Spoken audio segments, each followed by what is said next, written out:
قال رسول الله صلى الله عليه وسلم أربع إذا كنا فيك فلا عليك ما فاتك من الدنيا আল্লাহ রাব্বুল আলামিন বলেন, নবীজি বলেন, আরবাউন, চারটি জিনিস, ইদা কুন্না ফিকা, যখন তোমার মধ্যে থাকবে। কয়টা জিনিস? জোরে বলেন, কয়টা? চারটি জিনিস যখন তোমার মধ্যে থাকবে, নবী বলেন, ফালা আলাইকা, আর কোনো কিছু তোমার নাই। কিন্তু এই চারটি জিনিস তোমার মধ্যে আছে, অন্য কোনো কিছু যদি নাও থাকে, নবীজি বলেন, মা ফাতাকা মিনাদ দুনিয়া, এই দুনিয়ার অন্য কিছু যদি তোমার নাও থাকে তাতে কোনো সমস্যা নাই। তার মানে এই চার জিনিস যদি কারো মধ্যে থাকে তাহলে আল্লাহ তাআলা তার দুনিয়ার প্রয়োজন মেটানোর ব্যবস্থা করে দিবে। সুবহানাল্লাহ বলে। এ কথা কি দুনিয়ার কোনো সাধারণ মানুষ বলছে নাকি মুহাম্মাদুর রাসূলুল্লাহ? উনি কি গোটা হায়াতে একটা মিথ্যা কথাও বলছে নাকি? সাদিকুল মাসদুক নবী গোটা হায়াতে একটা মিথ্যা কথাও বলেন নাই। কেমন সত্যবাদী নবী! কাফেররা আমার আপনার নবীজির সত্যবাদিতার সত্যায়ন করেছে। কাফেররা নবীজিকে বারবার হত্যার অপচেষ্টা করেছে। নবীজি সেজদায় গেছেন, উটের নাড়ি ভুড়ি নবীজির উপরে চাপিয়ে দিয়েছে। নবীজিকে গলার সাথে শক্ত করে কাপড় দিয়ে পেঁচায় ধরছে যাতে শ্বাস রুদ্ধ হয়ে মারা যায়। নবীজিকে হত্যা করার জন্য প্রত্যেক গোত্র থেকে এক একজন যুবক নির্ধারিত করা হয়েছে। সম্মিলিতভাবে সবাই মিলে নবীজিকে হত্যা করবে। যদিও কাফেররা নবীজিকে হত্যার অপচেষ্টা করেছে, কিন্তু কখনো নবীজির চারিত্রিক ব্যাপারে অপবাদ দেওয়ার দুঃসাহস করে নাই। এমন কথা কখনো তারা বলতে পারে নাই নবীজি গোটা হায়াতে একটা মিথ্যা কথা বলেছেন। বরং আল্লাহ তাআলা আমার আপনার নবীজির সত্যবাদিতার সত্যায়ন করার বহু আগে কাফেররা আমার আপনার নবীজির উপাধি দিয়েছে আল আমিন, আস-সাদিক, বিশ্বস্ত, আমানতদার, সত্যবাদী। রাসূল আকরাম সাল্লাল্লাহু আলাইহি ওয়াসাল্লাম নবুয়তির পরে 3 বছর গোপনে দাওয়াত দিয়েছেন। 3 বছর পর আল্লাহ তাআলার পক্ষ থেকে আদেশ আসলো, এখন আর গোপনে দাওয়াত দিলে হবে না। ওয়া আনযির আশীরাতাকাল আকরাবিন, এখন প্রকাশ্যে দাওয়াত দিবেন। আত্মীয় স্বজন, পাড়া প্রতিবেশী, বন্ধু বান্ধব সকলের কাছে প্রকাশ্যে দাওয়াত দেন। নবীজি একযোগে সকলের কাছে তাওহীদ রিসালাতের এই দাওয়াত পৌঁছানোর জন্য সাফা পাহাড়ের উপরে দাঁড়িয়ে গেলেন। মক্কার সব মানুষকে আহ্বান করলেন। নবীজির ডাকে মক্কার সব মানুষ পাহাড়ের পাদদেশে চলে আসলো। নবীজি এবার সবাইকে জিজ্ঞাসা করতেছে, তারা জিজ্ঞাসা করেছে, ডাকছো কেন? নবীজি বলে, আমি যদি তোমাদেরকে এই সংবাদ দেই, এই খবর দেই যে এই পাহাড়ের পেছন দিকে পাদদেশে একদল সৈন্য তোমাদের উপরে আক্রমণ করার জন্য অপেক্ষা করতেছে, আকুনতুম মুসাদ্দিকিয়া, তোমরা কি আমার এই কথার সত্যায়ন করবা নাকি? তোমরা কি আমার এই কথা বিশ্বাস করবা নাকি? নবীজি প্রশ্ন করেছেন। উপস্থিত সকলে সমস্বরে জবাব দিয়ে বলে, অবশ্যই। কেন বিশ্বাস করব না? কারণ ইতিপূর্বে আমরা তোমাকে সর্ব অবস্থায় সত্যবাদী পেয়েছি। গোটা হায়াতে যিনি একটা মিথ্যা কথা বলেন নাই, সেই নবী বলতেছে, 4 জিনিস যদি তোমার মধ্যে থাকে, দুনিয়ার কোনো কিছু যদি না থাকে, তোমার কোনো চিন্তা নাই। 1 নাম্বার কোন জিনিসটা থাকতে হবে? নবীজি বলেন, 1 নাম্বার হলো হিফযু আমানাতিন, আমানতের হেফাজত, তথা তোমাকে অবশ্যই অবশ্যই আমানতদার হওয়া লাগবে। আমানতদারিতা এটা বড় একটা গুণ। আমানতদারিতা এটা মুমিনের ভূষণ। আর আমানতহীনতা তথা খেয়ানত করা এটা মুনাফিকের আলামত। মুনাফিক কাকে বলে চিনেন তো? মুনাফিক এটা কাফেরের চাইতে জঘন্য। এই জন্য আল্লাহ তাআলা কোরআনুল কারীমের মধ্যে মুনাফিকের ব্যাপারে বলেন, ইন্নাল মুনাফিকিনা ফিদ দারকিল আসফালি মিনান নার। আল্লাহ তাআলা বলেন, নিশ্চয়ই মুনাফিকের স্থান হলো জাহান্নামের একেবারে তলদেশে। ওয়ালান তাজিদা লাহুম নাসীরা, মুনাফিকের জন্য কোনো সাহায্যকারী নাই। এই মুনাফিকের আলামত নবীজি সাল্লাল্লাহু আলাইহি ওয়াসাল্লাম আমাদেরকে জানিয়ে দিয়েছেন। আমরা কম বেশি সবাই জানি, এরপরেও আর একটু স্মরণ করি, আলোচনা করি আর কি। মুনাফিকের এক নম্বর আলামত নবীজি বলেন, ইদা হাদ্দাসা কাযাবা, মুনাফিক যখন কথা বলে মিথ্যা কথা বলে। ইদা ওয়াদা আখলাফা, ওয়াদা করলে ওয়াদা খেলাফ করে। ইদা তুমিনা খানা, আমানতের খেয়ানত করে। আর এক হাদিসের মধ্যে একটা বাড়িয়ে এসেছে, ওয়া ইদা তাখাসামা ফাজারা, মুনাফিকের সাথে যখন কারো একটু বিবাদ হয়, ঝগড়া হয়, মুনাফিক তখন মন্দ বকাঝকা করে।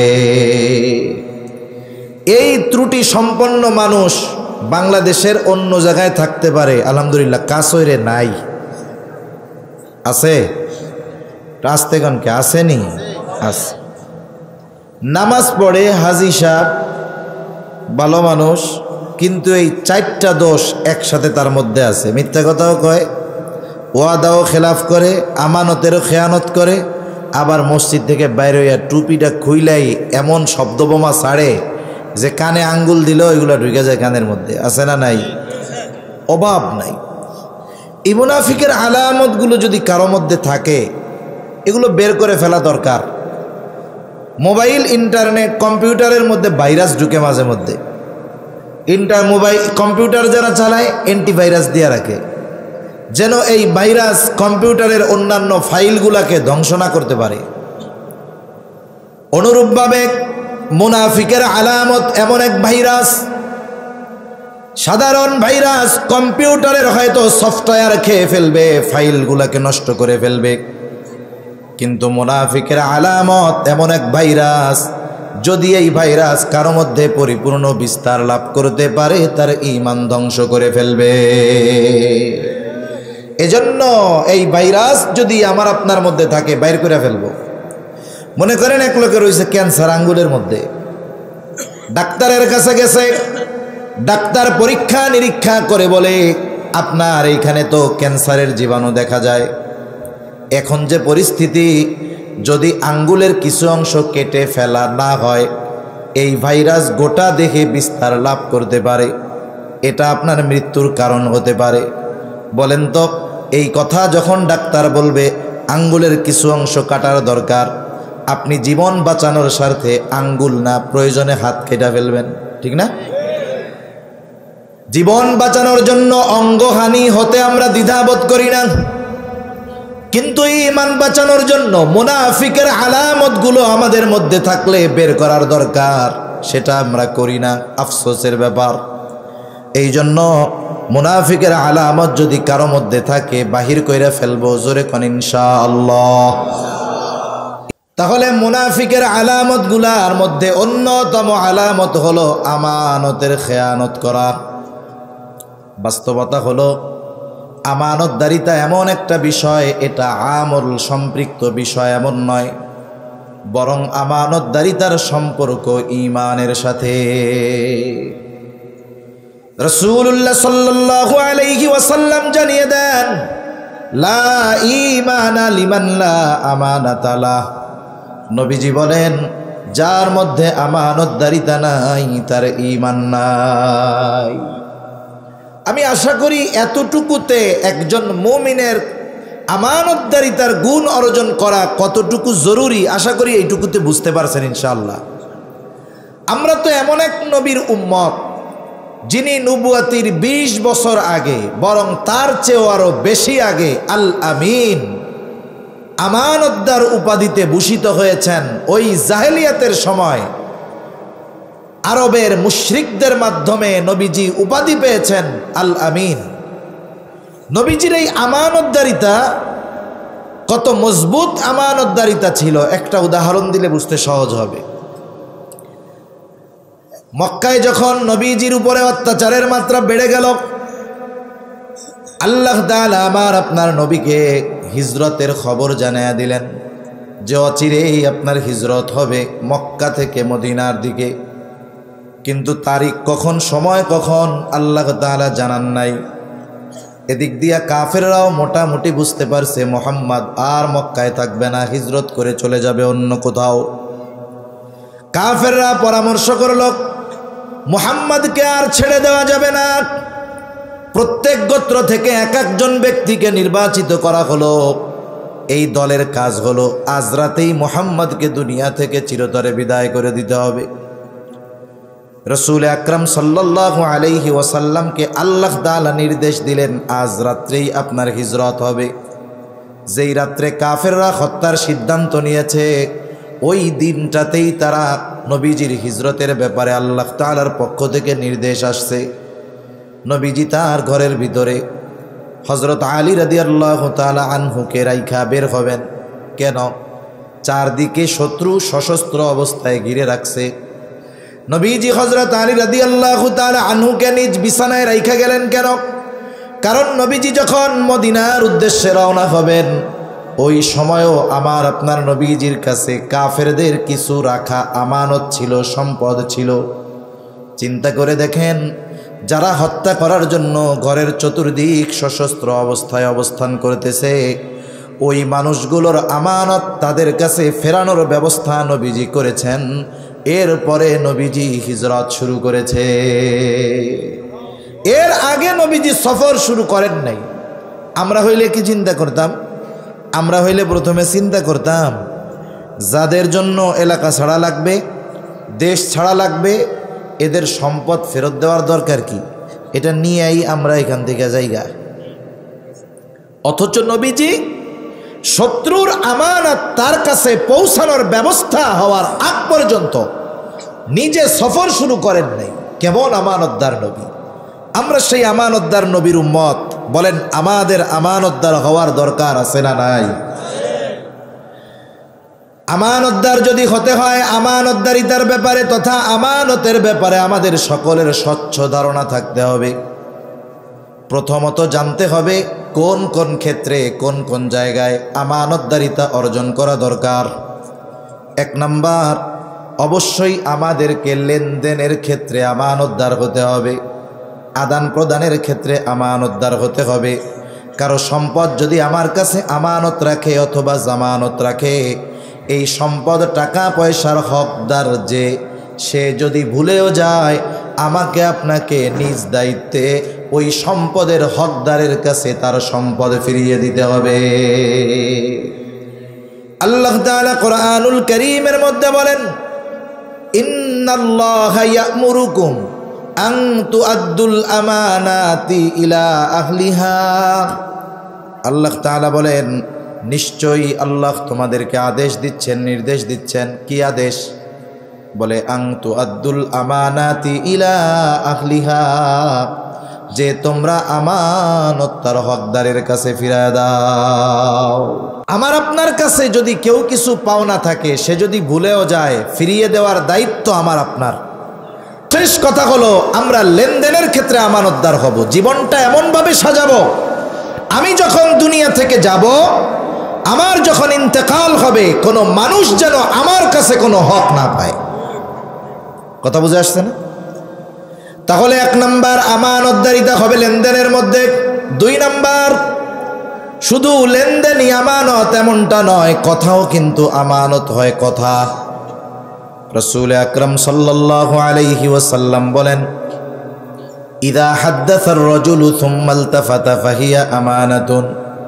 নবীজি বলেন, যখন কোনো মানুষ কথা বলে আর এদিকে সেদিকে তাকায়, ফাহিয়া আমানাতুন, এই কথাটা এদিকে সেদিকে তাকিয়ে বলল, এই কথাটা যার কাছে বলে সেটাও আমানত হয়ে যায়। সাধারণভাবে একজন মানুষ আপনার আমার কাছে আসছে, আসার পরে ডানে বামে দেখতেছে যে কেউ আছে কিনা, দেখে কিনা, শোনে কিনা। এবার ডানে বামে তাকায়া আমার আপনার কাছে একটা গোপন বিষয় বলছে। সে কিন্তু কিছুই বলে নাই, শুধু তার অঙ্গভঙ্গিমা কি ছিল, ডানে বামে দেখে শুনে সে একটা কথা আমার আপনার কাছে বলছে। নবীজি বলেন, কিছু বলা লাগবে না। এই যে ডানে বামে তাকিয়ে যেই কথা আমার আপনার কাছে বলল, ওই কথাটা আমানত হয়ে গেছে। তার মানে ওই কথাটা অন্য কারো কাছে আর বলা যাবে না। রাসূল আকরাম সাল্লাল্লাহু আলাইহি ওয়াসাল্লাম জানিয়ে দিয়েছেন কথাও আমানত হয়, কিন্তু আমাদের খাসলাত, আমাদের অভ্যাস হলো এর ব্যতিক্রম। কিরকম? বলে কেউ আমার কাছে একজন কথা বলার পরে বলছে, হুজুর আপনাকে খুব বিশ্বাস করি, কথাটা আপনার কাছেই শুধু বললাম, আর কারো কাছে কইেন না। কাজ শেষ। সে আমার চোখের আড়াল খাওয়ার আগে একজনকে ডাক দিয়ে আমি বলি, এদিকে আসো। ওই লোকটাকে চিনো? বলে চিনি। আমাকে খুব বিশ্বাস করে, আমার কাছে তার এই গোপন কথাটা বলছে, কারো কাছে কইতে মানা করছে, আমি শুধু তোমারে কইলাম, তুমি কিন্তু কাউরে কইও না। কাম শেষ। ও কি করবে যে হুজুরে তো কাউরে বলতে মানা করছিল, হুজুর একজনের কাছে কইছে, এটা মনে হয় আর একজনের কাছে বলা যায়। ও এবার গিয়ে আর একজনে বলবে, শোনো হুজুর আমাকে খুব বিশ্বাস করে, অমকের ব্যাপারে এই কথাটা আমাকে বলছে, কারো কাছে বলতে মানা করছে, আমি তোমারে কইলাম, তুমি কাউরে কইও না। এইবার ও গিয়া আর একজনে কয়। এইভাবে বলতে বলতে সকালের কথা যেটা কারো কাছে বলা মানা ছিল, পৌঁছায় গেছে 100 জনের কাছে। এখন বলেন তো, আমি বললাম একজনের কাছে, কথা পৌঁছাইল 100 জনের কাছে।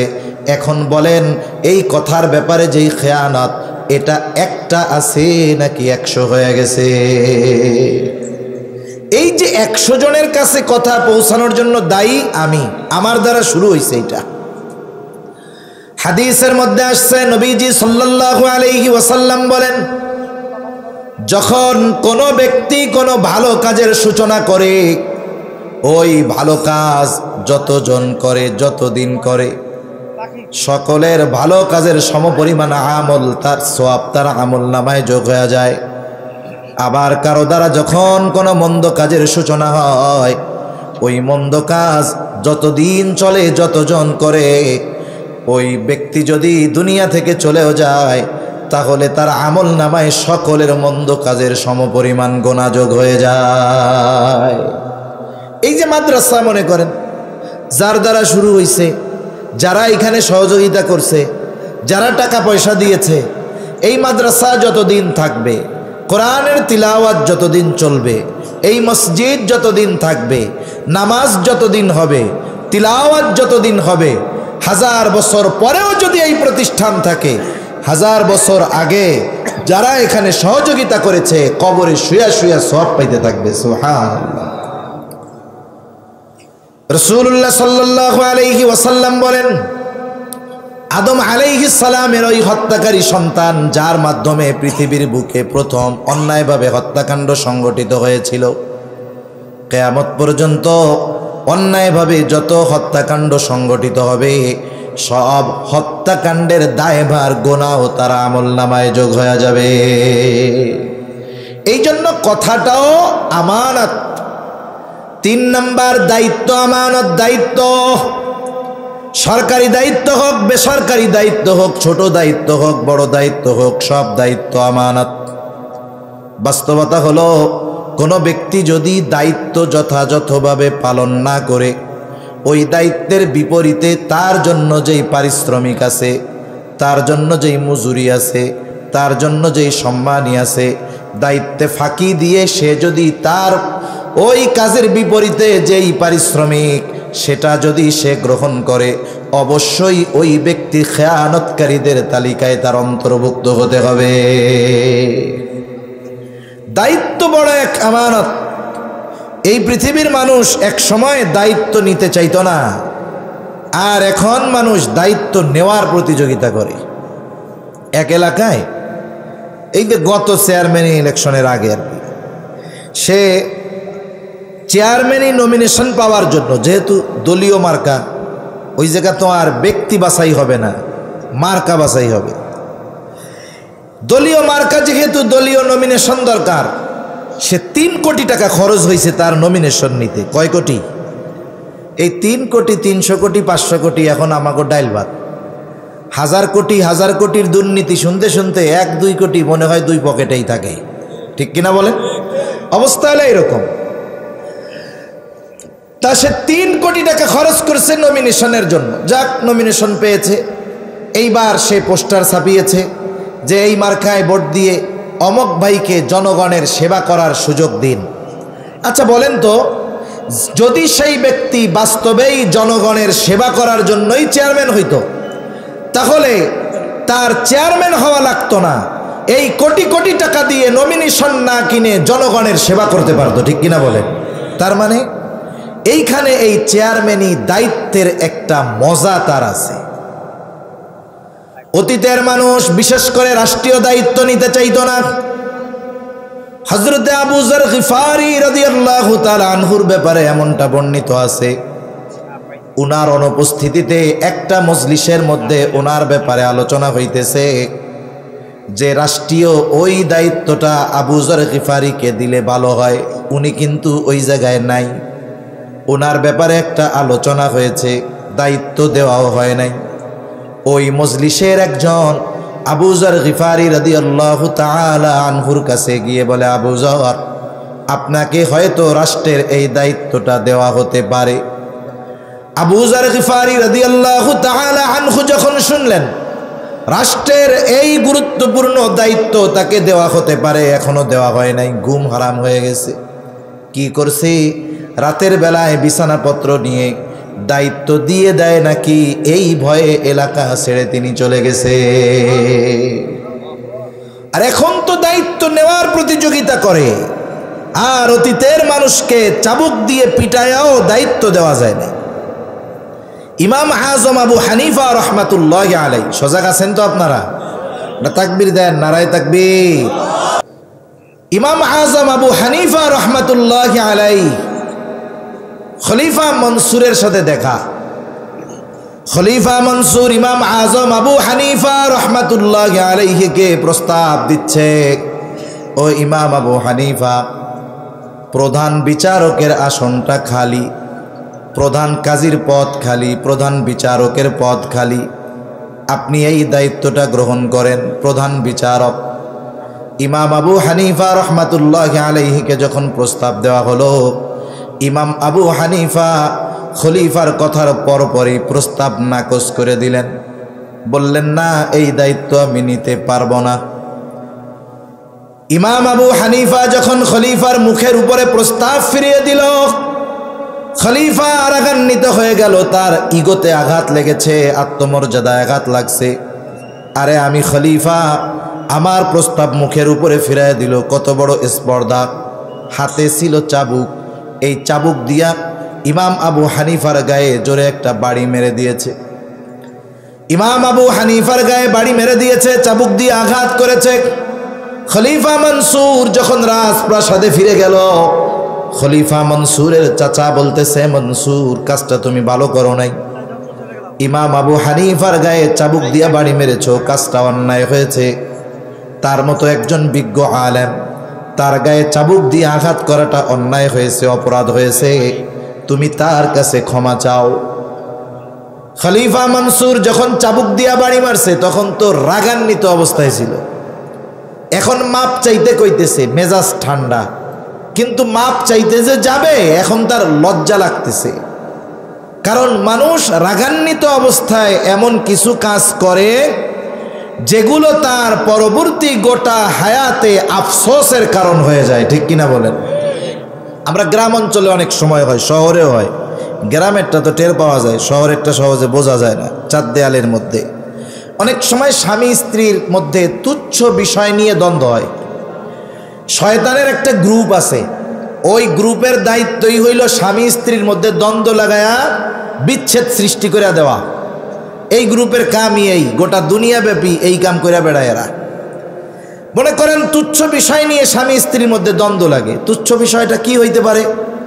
মনে করেন স্বামী জমিনে কাজ করে, প্রচণ্ড গরমে, কাঠ ফাটা রোদে, ধানের জমির মধ্যে কাজ করা কত কষ্ট, এটা ওয়াজ করে বোঝানো যাবে না, যে কাজ করে সে বোঝে কষ্ট কেমন। এখন দুপুরবেলা আসছে, খাওয়ার সময়, খানা দানা দিছে সামনে, সব রান্না বান্না হয়েছে, লবণের বাটিও দিছে, কিন্তু ভুলে রান্নার সময় তরকারির মধ্যে লবণ দিতে মনে নেই। এখন বলেন তো সমস্যার সমাধান কিভাবে হইতে পারে? লবণের বাটি আছে না পাশে? সমস্যার সমাধান তো সামনেই আছে। লবণ নিয়ে ভাতের সাথে মাখাই নিলেই তো কাম শেষ। কিন্তু শয়তান আইসা কয়, এত পরিশ্রম কাগো লেগে করস, কি রান্দে দেখছোস, মুখে দেওয়ান যায়? এই শয়তানে দিছে ডোজ। এবার চিল্লায় কয়, দেখ কি রান্না বান্না করে, এগুলো মুখে দেওয়ান যায়? লবণ হয় নাই, সাইসাতা কি রান্না করছে? যত ভালো মশলা টসলা সব দিক, লবণ যদি না দেয় খাবারের মধ্যে, খাওয়া যাবে? এখন মহিলা চিন্তা করে, হায় রে, এই গরমের মধ্যে লাকড়ির চুলায় পাশে বৈশা কত তাপ সহ্য কইরা রান্না করলাম, লবণ তো পাশেই ছিল, দিলেই তো কাজ শেষ, আর আমার এরকম কইলো। শয়তান কয়, দেখছস তোর কষ্টের কোনো দাম নেই। এইবার মহিলা জোর আওয়াজে বলে, এত হইছে কি, পাশে লবণ আছে, নিলেই তো হয়ে যায়। শয়তান এবার বেটারে কয়, দেখছস গলার আওয়াজ তোর চাইতে 3 গুণ বেশি। এইবার শুরু হয়ে গেছে দ্বন্দ্ব। শুরুটা কি নিয়েছিল, লাস্টে দ্বন্দ্ব এমন অবস্থায় গেছে আশেপাশের লোকজন জড়ো হয়ে গেছে। লাস্টে মহিলারে শয়তান কয়, ওর ঘর করার দরকার কি? এবার মহিলা জোর গলা কয়, তোর ঘর আমি করুম না, আমার জীবনটাই শেষ। এবার যদি শয়তান বেটারা এসে কয়, এমন বউ তোর লাগবো না, কত বউ পাইবি? এইবার দুইজনের কথা, চতুর্দিক দিয়ে দর্শক আছে, দর্শক। গ্রামে এরকম হয় কি হয় না, কর না? স্বামী স্ত্রীর দ্বন্দ্ব, চতুর্দিকে কি আছে? দর্শক। বল খেলা দেখছেন? ফুটবল খেলা, ফুটবল খেলায় যখন চারদিক, মাঠের চারদিকে দর্শক, ফুটবল খেলায় নজর থাকে কোন দিকে? বলের দিক, বলের দিক। এখন সবার নজর বলের দিকে, নিস্তব্ধ নীরব উত্তেজনা মুহূর্ত। বল নিয়ে স্ট্রাইকার টান দিছে, দৌড়, এমন দৌড় দিছে 3-4 জনকে কাটাইয়া যখন গোলকিপারের বরাবর শট করছে, গোলকিপার ধরতে পারে নাই। কি হয়েছে গন্ত? যখন গোল হয় 80 বছরের বুড়া এক লাফে 5 হাত ওইটা জায়গা, ঠিক কিনা কন? এর আগে কিন্তু নিস্তব্ধ নীরব, একদল চিন্তা করে খাইয়া গেলাম কি, আর একদল চিন্তা করে এই তো গোল হয়ে গেল। ওই যে স্বামী স্ত্রীর দ্বন্দ্বের চারপাশেও এরকম ফুটবলের দর্শকের মধ্যে কিছু আল্লাহর বান্দা দর্শক থাকে, কিচ্ছু কয় না, কিন্তু এতক্ষণে মারামারি সব হইতেছে, কিছু কয় না। যেই ওই বেটা রাগ হইয়া মহিলাকে বলে, দিলাম তোর 14 গোষ্ঠী দইরা, এইবার কার চাচা করেছেন কি? ওই যে গোল দিলে লাফায় উঠে, লাফায় উঠছে। শয়তানের গোল দেওয়া শেষ, মিশন শেষ। এখন কি কয়? এখন কয়, চাচা করছেনটা কি আপনি? সব শেষ হয়ে গেল, শয়তানের এক মিশন শেষ। এইবার শয়তান মোহাব্বতের খাজানা নিয়ে হাজির হয়। স্ত্রীর মধ্যে স্বামীর মোহাব্বত ঢুকায়, স্বামীর মধ্যে স্ত্রীর মোহাব্বত ঢুকায়, কিন্তু সম্পর্ক তো শেষ। এইবার দুইজন দুইজনরে ছাড়া আর বাঁচে না। আরেকজন কয়, এই যে 2 বছরের মাইয়াটা কে লালন পালন করবো? 7 মাস আসলে কামের বেটির মতো খাটাইব এই বয়সে। এখন দুইজনের প্রতি দুইজনের মোহাব্বত চলে আসছে মাদ্রাসায় মোহতামিম সাহেবের কাছে। এই সাহেব কি হয়েছে? কই হুজুর, বউরে তো তালাক দিয়া দিছি। দিছস কেন? রাগের ঠেলায় দিছি হুজুর। তা কি খুশি হইয়া কেউ তালাক দেয় নাকি? খুশি রাগ হইয়াই তো দেয়, ঠিক কিনা বলেন? তার মানে দেখেন, মানুষের যখন রাগ হবে, এগুলো জীবনের মূল নীতি। রাগ যখন হবে, রাগান্বিত অবস্থায় কখনো সিদ্ধান্ত নিতে হয় না। এজন্য ইসলাম আমাদের শিক্ষা দিয়েছে, রাগ যখন হবে কি করতে হবে। ইসলামের নির্দেশনা, রাগী অবস্থায় আপনি দাঁড়ানো আছেন, বৈশা পড়েন। বসা আছেন, শুয়ে পড়েন, মাটির সাথে গড়াগড়ি দেন। রাগ উঠছে, যার উপরে রাগ হয়েছে আপনি তার চোখের সামনে থেকে সরে যান, ওযু করেন, নামাজে দাঁড়ায় যান। অল্পতেই রাগটা নিমেষে মাটি হয়ে যাবে। ওই যে দেখেন, যারা চতুর্দিকে দাঁড়ায় ছিল, মহিলারা যদি মহিলাকে টাইনা পুরুষের চোখের আড়ালে নিয়ে যাইত, আর পুরুষটা যদি পুরুষটাকে দূরে সরায়া দিত, দুইজন তখন দুইজনের থেকে চোখের আড়াল হতো। আশা করা যায় এই ধরনের অঘটনটা ঘটত না। এজন্য যেহেতু গ্রাম অঞ্চলের মানুষ আমরা, এই ধরনের সিচুয়েশন যদি আসে, অবস্থা যদি আসে, আমরা এই পদ্ধতি অবলম্বন করব, বলেন ইনশাআল্লাহ। এখন কথা হইল, রাগান্বিত অবস্থায় সিদ্ধান্ত নিছে, কিন্তু রাগ চলে যাওয়ার পরে চিন্তা করে কাজটা তো ভালো হয় নাই। খলিফা মনসুর নিজে গিয়ে ক্ষমা চাবে, লজ্জা লাগতেছে। মনসুর তার সবচাইতে বিশ্বস্ত মানুষটাকে বলল, যাও ইমাম আবু হানিফার কাছে গিয়ে আমার পক্ষ থেকে ক্ষমা চায় আসো। সাথে সাথে 1 থলে স্বর্ণ মুদ্রা দিছে। স্বর্ণ মুদ্রা, কয়েল না, 5 টাকার কয়েন না, স্বর্ণ মুদ্রা এক একটা দিছে 1 থলে। কোটি কোটি টাকার সম্পদ। এইবার এইটা নিয়ে ওই লোক ইমাম আবু হানিফার কাছে গেছে, বলছে যে শোনো ইমাম আবু হানিফাকে এটা আমার পক্ষ থেকে হাদিয়া দিবা, আর বলবা তিনি যদি আমার হাদিয়া গ্রহণ করে তাহলে আমি সুনিশ্চিত হব যে তিনি আমাকে ক্ষমা করেছে। লোকটা ইমাম আবু হানিফার কাছে গেছে, গিয়া বলতেছে যে খলিফা আপনার সাথে যে আচরণ করছে এই জন্য লজ্জিত, তিনি আপনার কাছে ক্ষমা প্রার্থী, মাফ করে দেন। ইমাম আবু হানিফা রহমাতুল্লাহ আলাই নববী গুণে গুণান্বিত, নবীজি ছিলেন ক্ষমার আধা। কেউ যদি ব্যক্তিগতভাবে নবীজিকে কষ্ট দিত নবীজি মাফ করে দিতেন। ইমাম আবু হানিফাও বলছেন ঠিক আছে মাফ করে দিলাম। এবার লোকটা বলে এই যে এক থইলা স্বর্ণ মুদ্রা খলিফা আপনার লাইগে হাদিয়া দিছে, আপনি যদি এইটা নেন তাইলে উনি নিশ্চিত হবে যে আপনি তারে মাফ করছেন। ইমাম আবু হানিফা বলে আমি তাকে মাফ করে দিয়েছি কিন্তু হাদিয়া আমার লাগবে না। লোকটা বারবার জোরাজুরি করতেছে। ইমাম আবু হানিফা বলে না হাদিয়া আমার লাগবে না। এইবার ওই লোকটা বলে আপনি রাখেন, আপনি ব্যয় না করেন, সদকা করে দিয়েন। বলে না রাখা যাবে না। লোকটা যখন বারবার আরো জোরাজুরি করে ইমাম আবু হানিফা বলতেছে তোমার খলিফা যে আমাকে হাদিয়া দিল এত স্বর্ণ মুদ্রা সে পাইল কোথায়? কারণ মনে রাখতে হবে রাষ্ট্রের সেবক যারা, রাষ্ট্রপতি যারা, প্রধানমন্ত্রী যারা, মন্ত্রী যারা, আল্লাহর কসম রাষ্ট্রের সম্পদের মালিক তারা নয়, বরং রাষ্ট্রের খাদেম তারা। রাষ্ট্রীয় দায়িত্বে নিয়োজিত প্রত্যেকটা ব্যক্তির জন্য সম্মানী ভাতা আছে না নাই? প্রেসিডেন্টের ভাতা আছে না? প্রধানমন্ত্রীর ভাতা আছে না? মন্ত্রীদের ভাতা আছে না? চেয়ারম্যানের ভাতা আছে না? আছে। কোন ব্যক্তি যদি তার ভাতার বাইরে রাষ্ট্রের পক্ষ থেকে যতটুকু ভাতা তাকে দেওয়া হয়েছে এর বাইরে একটা টাকা রাষ্ট্রীয় কোষাগার থেকে তার নিজ কাজে ব্যয় করার অধিকার নাই। এখন একজনরে হাদিয়া দিচ্ছে খলিফা, দিচ্ছে রাষ্ট্রীয় কোষাগার থেকে, ব্যক্তিগত অর্থ থেকে নয়। তখন ইমাম আবু হানিফা বলতেছে তুমি এটা ফেরত তো নিবাই, সাথে সাথে তোমার খলিফাকে বলবা তাকে রাষ্ট্রীয় কোষাগার থেকে তার জন্য যেই সম্মানী বা ভাতা নির্ধারিত আছে এর বাইরে একটা টাকা নিজের কাজে ব্যয় করার অধিকার তার নাই। সে যদি এই কাজ করে, রাষ্ট্রের সম্পদ নিজের কাজে ব্যবহার করে, অবশ্যই সে খেয়ানতকারীদের অন্তর্ভুক্ত হবে। লোকটা এইবার ইমাম আবু হানিফার কাছ থেকে চলে গেছে বাদশার কাছে, খলিফার কাছে গিয়া তিল রে তাল বানাইছে আর কি। কথাকে এত সুন্দরভাবে মিথ্যার প্রলেপ দিয়ে খলিফার কাছে বলছে, খলিফা আগের চাইতে এবার 10 গুণ বেশি রাগ হয়ে গেছে। খলিফা এবার বাহিনী পাঠায় দিছে, যাও আমার ব্যাপারে এমন কথা বলে আটকাও, জেলখানার মধ্যে বড়। এইবার খলিফার আদেশে ইমাম আবু হানিফাকে জেলখানার মধ্যে ভরা হলো। ইমাম আবু হানিফাকে প্রতিদিন চাবুক দিয়ে আঘাত করা হতো আর বলা হতো আপনি যদি প্রধান বিচারকের দায়িত্ব গ্রহণ করেন ছেড়ে দেওয়া হবে। ইমাম আবু হানিফা জেলখানার ভিতরে জালেমের জুলুমের চাবুকের আঘাত সহ্য করেছেন, কিন্তু প্রধান বিচারকের দায়িত্ব নেন নাই। ঐতিহাসিকদের থেকে 2টা মত পাওয়া যায়। একটা হলো ওনাকে যখন খলিফা মনসুর আর টলাইতে পারে না, খাবারের সাথে বিষ মিশিয়ে নির্মমভাবে ওনাকে শহীদ করা হলো। আর এক বর্ণনায় আসছে উনি যখন প্রচণ্ড অসুস্থ হয়ে গেলেন ওনাকে ছেড়ে দেওয়া হলো, ওনাকে গৃহবন্দী করে ফেলা হলো। মুহতামিম সাহেবের কাছে শুনলাম এই ময়দানে নাকি মুফতি আমিনী রহমাতুল্লাহি আলাইহিও আসছিলেন।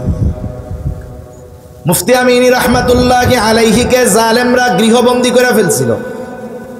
ইমাম আবু হানিফা রহমাতুল্লাহি আলাইহিকে গৃহবন্দী করে ফেলা হলো। ওই অবস্থায় দুনিয়া থেকে তিনি বিদায় নিয়েছেন। ওনার ছাত্ররা জিজ্ঞাসা করতেছে হযরত, যেই দায়িত্ব নেওয়ার জন্য আপনার উপরে এত জুলুম, এত অত্যাচার, প্রধান বিচারকের দায়িত্ব নেওয়ার জন্য আপনি তো দায়িত্ব নিলেই আপনাকে ছেড়ে দেওয়া হতো, আর এই দায়িত্ব নেওয়ার জন্য তো আপনি অনুপযুক্ত ছিলেন না। গোটা দুনিয়ায় যদি ওই সময় একজন মানুষ ওই প্রধান কাজীর দায়িত্ব নেওয়ার জন্য পরিপূর্ণ যোগ্যতা সম্পন্ন থাকতো, ওই একজন ব্যক্তি হইতেন ইমাম আজম আবু হানিফা। আপনি এত জুলুম সহ্য করলেন, এরপরেও আপনি রাষ্ট্রীয় দায়িত্ব নিলেন না, কারণটা কি?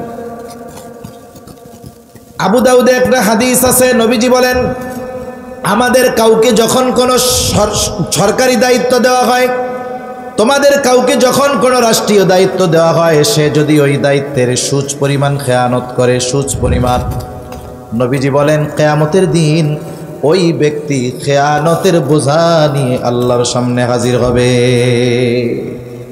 ইমাম আবু হানিফা বলেন, আমি যেই দায়িত্ব নেই নাই, কিয়ামতের দিন আল্লাহ তাআলা সেই দায়িত্বের ব্যাপারে আমাকে জিজ্ঞাসা করবে না, কিন্তু আমি দায়িত্ব নেবার পর আমার অজান্তেও যদি কারো উপরে কোনো অবিচার হয়ে যায়, কিয়ামতের দিন আল্লাহ তাআলার সামনে আমাকে খেয়ানতের বোঝা নিয়ে দাঁড়াতে হবে।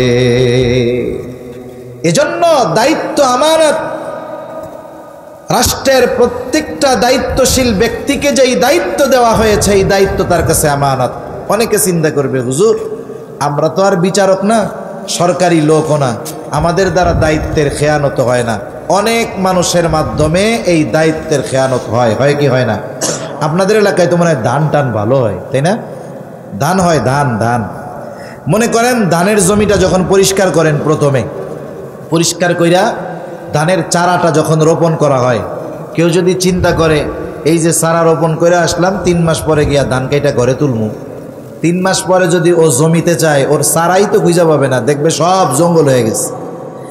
এখন ধান যখন একটু বড় হয়, জমিন যখন মোটামুটি শুকিয়ে যায়, আগাছা যে জন্ম নেয়, ওই সময় নিড়ানি দেওয়া লাগে। কি কয় আপনাদের এদিকে? নিড়ানি দেয় না? এখন মনে করেন একজন মানুষ তো আর একটা জমি, বড় জমি নিজে নিড়ানি দিতে পারবে না, তখন ওই জমির কাজের জন্য কৃষক নেয়। আপনাদের এদিকে কি বলে, জন নেয় নাকি? হ্যাঁ, কামলা নেয় বা জন নেয়। এখন হাজী সাহেব তার জমিতে আগাছা পরিষ্কার করার জন্য, নিড়ানি দেওয়ার জন্য একজনের নিছে। হাজী সাহেব কিন্তু এই মসজিদের ইমাম সাহেবকে নিড়ানি দেওয়ার জন্য নিবে না, বলবে না যে হুজুর ফজর থেকে জোহর পর্যন্ত বেকারি থাকেন, এক কাজ করেন জোহরের আজান পর্যন্ত আমার জমি 2 শতক নিড়াইয়া দেন, আপনিও 1000 টাকা পাইলেন। কারণ হাজী সাহেব জানে যে এই জমি নিড়ানির কাজ হুজুরে দেওয়া হবে না, উনি নিড়ানির জন্য ওই লোকটাকেই নিয়োগ দিবে যার কাজের ব্যাপারে ওনার ধারণা আছে, যে সকাল থেকে দুপুর পর্যন্ত 2 শতক জমি নিড়ায় ফেলতে পারবে।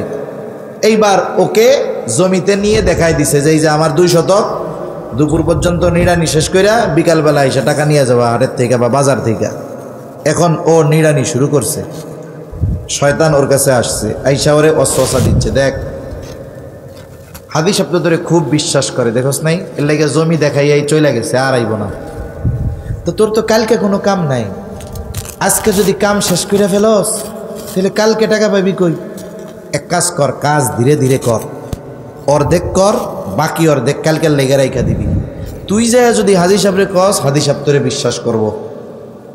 এই চিন্তা কইরা কাজে ঢিলামি দিয়া দুপুর পর্যন্ত যেই কাজ করতে পারতো করছে তার অর্ধেক। এখন বিকালবেলা হাজী সাহেবের কাছে গেছে, হাজী সাহেব কয় কি খবর? ও কিছু বলার আগেই কয়, চাচা কি যে জমির জমি, আপনার জমির মধ্যে যেই আগাছা উপরে এতটুক নিচে 3 হাত, যে আগাছা এটা আমি ছাড়া অন্য কেউ হইলে 4 ভাগের 1 ভাগও পারতো না, এ তো আমি, এর লাগে অর্ধেক হয়েছে, বাকি অর্ধেক কালকে করে দিব রে। হাজী সাহেব মনে মনে খুশি না? অন্য কেউ হইলে 4 কিষান লাগতো, টাকা যাইতো 2000-এর উপরে, আর এ তো 1000-এর মধ্যে কাম শেষ করে দিতেছে, আলহামদুলিল্লাহ খুব ভালো হয়েছে। এখন বলেন তো, এই লোকটাও মানুষের সামনে বলবে রোদের মধ্যে খাটুনি দিয়া এই 500 টাকা অর্জন করছি, কিন্তু তুমি যে এইখানে দায়িত্বের খেয়ানত করে খেয়ানতকারীর পরিচয় দিয়েছ, এটা দুনিয়ার কেউ না জানলেও জানে কে? এজন্য দুনিয়ার সব ছোট বড় যে কোনো দায়িত্ব আমানত, এগুলো যথাযথভাবে আমরা পালন করব ইনশাআল্লাহ। তাহলে দায়িত্ব আমানত, সময়টা আমানত। সময় সময় আপনি এক জায়গায় চাকরি করেন, সকাল 8টা থেকে বিকাল 4টা ডিউটি, মধ্যে 1 ঘন্টা বিরতি নামাজ খাওয়া দাওয়ার। বাকি সময়গুলো আপনি মালিক নয়, মালিক সে। সময়টা আপনার আমার কাছে আমানত। কেউ যদি ওই সময়টা নিজের কাজে ব্যয় করে, মালিকের কাজ ফাঁকি দিয়ে, মাস শেষে যদি সে ওই সময়ের বিপরীতে পরিপূর্ণ পারিশ্রমিক গ্রহণ করে, নিঃসন্দেহে সে ধোঁকাবাজ এবং খেয়ানতকারী। ভারতে বড় একটা মাদ্রাসা আছে, মাদ্রাসার নাম হলো মাজাহিরুল উলুম সাহারানপুর মাদ্রাসা।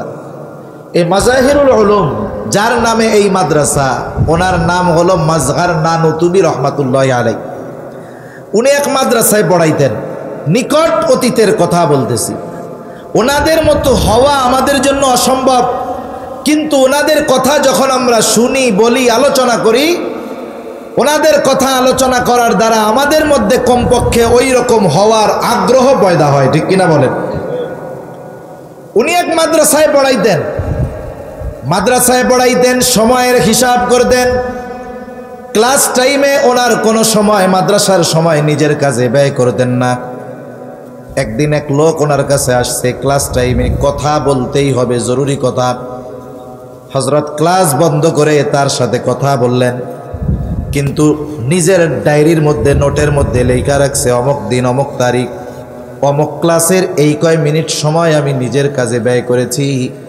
এইবার মাস শেষে ওনাকে ওজিফা দেওয়া হলো, গোটা মাসের সময় হিসাব করে ওই সময় পরিমাণ অর্থ তিনি অফিসে ফিরাইয়া দিলেন। কি ব্যাপার হযরত, এটা কি বেশি গেছে নাকি? তিনি বলেন, না বেশি যায় নাই, তবে এটা কিসের? বলে, অমুক দিন অমুক তারিখে ওই ক্লাসের এত মিনিট সময় আমি আমার নিজের কাজে ব্যয় করেছিলাম। ওই সময়ের বিপরীতে যেই অর্থ, এটা গ্রহণ করা আমার জন্য ঠিক হবে না। এই ধরনের সময়ের মূল্যায়ন করা দরকার। অনেক সময় অনেক জায়গায়, গার্মেন্টস ইন্ডাস্ট্রিয়াল এরিয়ায় অনেক জায়গায় এমন হয় যে নামাজের সময় দিতে চায় না, হয় কি হয় না? অনেক জায়গায় নামাজের সময় দিতে চায় না, এটা বড় গর্হিত কাজ। এখন নামাজের যে সময় ওরা দেয় না, এর পিছনে কিছু দায়ী মানুষগুলোও আছে। একজন গেছে আসরের নামাজ পড়ার জন্য, ছুটি নিয়ে বের হয়েছে, কই যাও? বলে নামাজ পড়তে যাই। আসরের নামাজ পড়তে কয় ঘন্টা লাগে? মনে করেন 15 মিনিট, সর্বোচ্চ ধরলাম 20 মিনিট। কিন্তু ও বের হয়েছে নামাজের কথা বইলা, বাহিরে নামাজ কালাম যা পড়ছে, এরপরে চা পান বিড়ি সিগারেট আড্ডা মাড্ডা দিয়ে 1 ঘন্টা পরে আসছে। 1 ঘন্টা আসার পরে এবার জিজ্ঞাসা করে, তখন কই গেছিল? কই নামাজ পড়তে গেছিলাম। এখন যদি ওর উপরে কেউ টর্চার করে বা ওকে যদি জিজ্ঞাসাবাদ করে, তাহলে বলবে, দেখছোস কত বড় জালেম, নামাজ পড়তে গেছে, এদের এটাও সহ্য হয় না। এরকম বহুত ঘটনা ঘটছে। মনে করেন এখন তো আধুনিক সময়, সিসি ক্যামেরা লাগানো থাকে। গার্মেন্টসের কোন কর্মী কি করতেছে, মালিক আমেরিকা বৈশা বৈশা দেখে। মালিক তো আর শ্রমিকরে কিছু বলে না। ওই ফ্লোরের ইনচার্জ যে, তাকে জিজ্ঞাসা করে, কি ব্যাপার, সে যে বাইরে হইল 1 ঘন্টা, খবর নাই কোথায় গেছে। উপরের চাপ, সেও চাপ দেয়। এখন দেখেন, এই যে সময়ের খেয়ানত করার কারণে অনেক নামাজি নামাজ পড়ার সুযোগ পায় না। এই যে তার খেয়ানতের কারণে অন্যান্য মানুষের ইবাদতে ব্যাঘাত ঘটলো, এই সব গুনাহ ওই খেয়ানতকারীর আমলনামায় যোগ হবে। এজন্য সময়টাও আমানত, জানমাল আমানত। আমার এই জান, আপনার এই জান, আমাদের জান আমানত, আল্লাহর দেওয়া সম্পদ আমানত। আল্লাহ তাআলা কোরআনুল কারীমের মধ্যে বলেন, ইন্নাল্লাহা আশতারা মিনাল মুমিনিনা আনফুসাহুম ওয়া আমওয়ালাহুম বিআন্না লাহুমুল জান্নাহ। আল্লাহ তাআলা বলেন, আমি মুমিনের জানমাল জান্নাতের বিনিময়ে খরিদ করে নিয়েছি, ক্রয় করে নিয়েছি। বাস্তবতা হলো আল্লাহ তাআলার সাথে আমাদের জানমালের কেনা বেচা হয়ে গেছে। যদিও জান আমার কাছে, মালও আমার কাছে, কিন্তু মালিকানা কার? একটু জোরে কন, আরো জোরে বলেন, মালিকানা কার? এখন কথা হলো, আমানতের জিনিস ব্যবহার করার অনুমতি নাই, কিন্তু আল্লাহ তাআলা তার এই জানমাল আমাদেরকে ব্যবহার করার অনুমতি দিয়েছেন। এটা হলো নেয়ামত। এই জন্য কেউ যদি তার শ্রম শক্তি এগুলো গুনার কাজে ব্যয় করে, নিঃসন্দেহে খেয়ানত হবে। যদি দ্বীনের কাজে ব্যয় করে, দ্বীনের জন্য জীবন উৎসর্গ করে দেয়, কোনো অসুবিধা নাই। কিন্তু যদি তার শক্তি কোনো পাপের কাজে ব্যয় হয়, নিঃসন্দেহে এটা জানের খেয়ানতের শামিল হবে। অনেক মানুষ আছে অর্থ দিয়ে গুনার কাজে সহযোগিতা না করতে পারলেও বুদ্ধি দিয়ে করে, শ্রম দিয়েও করে, আছে না নাই? মনে করেন এই জায়গায় গানের অনুষ্ঠান হবে, অনেক দিন গানের অনুষ্ঠান হয় না, এখন পোলাপান বাঁশ গাড়তেছে, মুরব্বী একজন এসে জিজ্ঞাসা করে, তোরা কি করবি রে? কয় অমুক শিল্পী আইব, গান হইব। কয় আমারও তো গানটার অনেক দিন শোনা হয় না, দে আমিও তো ওগুলোকে একটু শরিক থাকি, শাবলটা দে, একটা বাঁশ গাইড়া দিয়া হইলেও তোদের সাথে শরিক থাকি। এখন উনি যে শক্তি ব্যয় করে বাঁশটা গাইড়া দিল, উনি ওনার জানের খেয়ানত করলো, ঠিক কিনা বলেন? এজন্য আমরা যদি আমাদের কোনো শক্তি, মেধা, শ্রম কোনো গুনার কাজে ব্যয় করি, গুনাহ তো হবেই, সাথে সাথে খেয়ানত করা হবে কার সাথে? আল্লাহর সাথে। আল্লাহ তাআলা যেই মাল আমাদের কাছে আছে এটার মালিকও আল্লাহ। কারণ মনে রাখবেন মাসালা আছে, গোলাম যা উপার্জন করে সব কিছুর মালিক হইল মনিব। আমরা কার গোলাম? জোরে বলেন কার গোলাম? এই জন্য আমাদের টাকা পয়সার মূল মালিক হইল আল্লাহ। যদিও ছিল আমানাত, কিন্তু আল্লাহ তাআলা ব্যবহারের কিছু খাত দিয়া দিছে। আপনি আমি এই সম্পদ নিজের জন্য ব্যয় করি, ভালো খাই, ভালো পরি, অসুবিধা নাই। পরিবারের জন্য ব্যয় করা হোক, ভালো খাওয়ানো হোক, ভালো পড়ানো হোক, অসুবিধা নাই। কারণ হাদিসের মধ্যে আসছে পরিবারের জন্য যেটা ব্যয় করা হয় সেটাও সাদাকা। মাদ্রাসায় দিয়েছেন, অসুবিধা নাই, আরো ভালো। মসজিদে দিয়েছেন, আরো ভালো। এতিমদের খাওয়ার জন্য দিয়েছেন, আরো ভালো।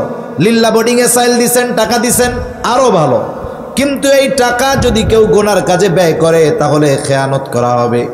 এজন্য মনে রাখতে হবে জান মাল আমানাত। শুধু তাই না, এই যে সন্তান আল্লাহ তাআলা আমাদেরকে দিয়েছেন, সন্তানকে আল্লাহ তাআলা নেয়ামত হিসাবে অভিহিত করার পাশাপাশি এই সন্তানকে আল্লাহ তাআলা আমানত হিসাবে অভিহিত করেছে। যাদের সন্তান আছে খেয়াল দিয়ে শুনেন, এই সন্তান নেয়ামত, সাথে সাথে আমানত। কিয়ামতের দিন অভিভাবককে সন্তানের ব্যাপারে জিজ্ঞাসা করা হবে, কুল্লুকুম রাঈন ওয়া কুল্লুকুম মাসউলুনা আন রাঈয়াতিহি।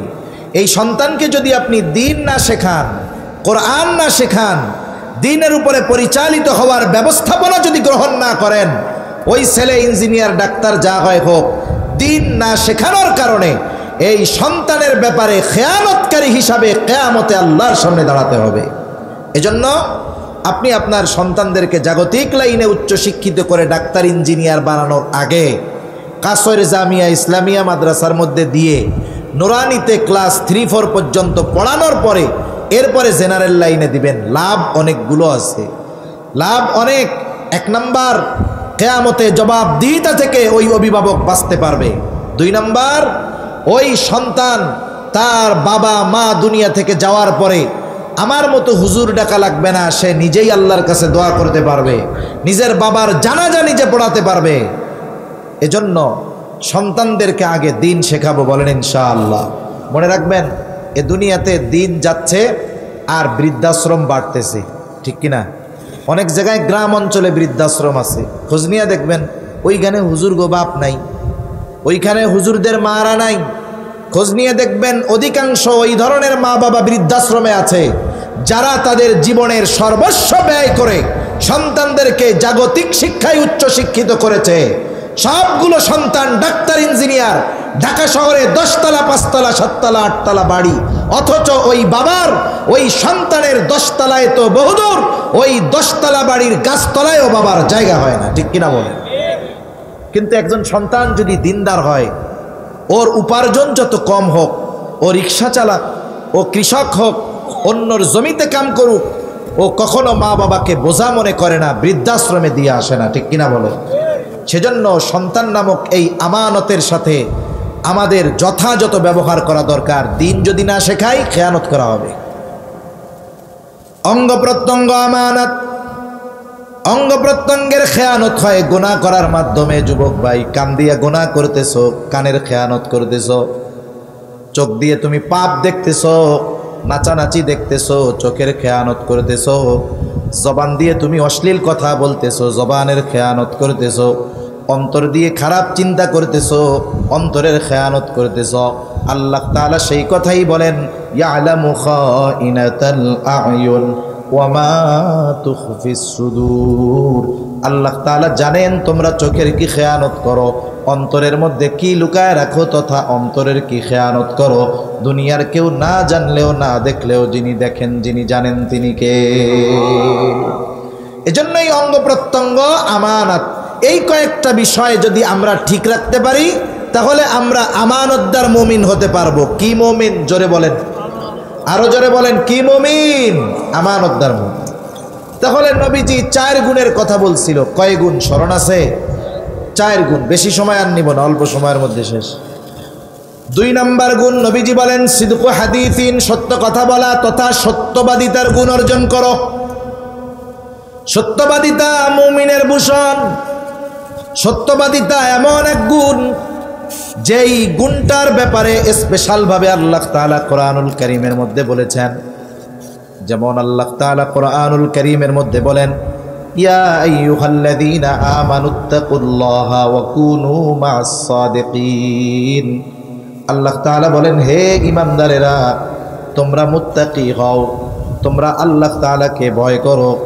আমরা যদি প্রশ্ন করি আল্লাহ মুত্তাকি কেমনে হব, আল্লাহ তাআলা বলেন ওয়া কুনু মা'আস সাদিকিন, তোমরা সত্যবাদীদের সঙ্গী হয়ে যাও। মুত্তাকি হওয়ার জন্য আল্লাহ তাআলা সত্যবাদীদের সঙ্গী হতে বলেছেন। এজন্য সত্যবাদিতা বড় একটা গুণ। রাসূল আকরাম সাল্লাল্লাহু আলাইহি ওয়াসাল্লাম বলেন, ইন্নাস সিদকা ইয়াহদি ইলাল বির ওয়া ইন্নাল বিররা ইয়াহদি ইলাল জান্নাহ। নবীজি বলেন, নিশ্চয়ই সত্য মানুষকে কল্যাণের পথ দেখায় আর কল্যাণ মানুষকে জান্নাতের পথ দেখায়। নবীজি বলেন, একটা মানুষ যখন সত্য বলতেই থাকে একটা সময় ওই ব্যক্তি আল্লাহ তাআলার নিকটে সিদ্দিক তথা সত্যবাদী বলে গণ্য হয়ে যায়। আবার নবীজি বলেন, ওয়া ইন্নাল কিযবা ইয়াহদি ইলাল ফুজুর ওয়া ইন্নাল ফুজুরা ইয়াহদি ইলান নার।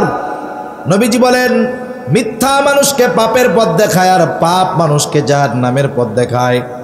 এরপরে নবীজি বলেন, একটা মানুষ যখন মিথ্যা বলতেই থাকে একটা সময় ওই ব্যক্তি আল্লাহ তাআলার নিকটে কাযযাব তথা মিথ্যাবাদী বলে গণ্য হয়ে যায়। এজন্য আমরা সত্য কথা বলবো, কারণ কোনো ব্যক্তি যদি মিথ্যাবাদী হিসাবে প্রসিদ্ধি অর্জন করে এক সময় মানুষ তার সত্য কথাও বিশ্বাস করে না। আমরা স্কুলে পড়ছি দুষ্টু রাখালের গল্প। এটা গাছের উপরে উঠা ডাকতেছে বাঘ বাঘ বাঘ বাঘ, চতুর্দিক থেকে মানুষ লাঠিসোঁটা নিয়ে আসছে। বাঘ কইরে কইছে আমি তোমাদের সাথে একটু মজা করলাম, মানে মিথ্যা কথা কইয়া মজা করছে। আবার আর একদিন পরে গাছে উঠা ডাকতেছে বাঘ বাঘ বাঘ বাঘ বাঘ। আজকে সবাই ডাক শুনছে কিন্তু সবাই আসে নাই, অল্প কিছু মানুষ আসছে।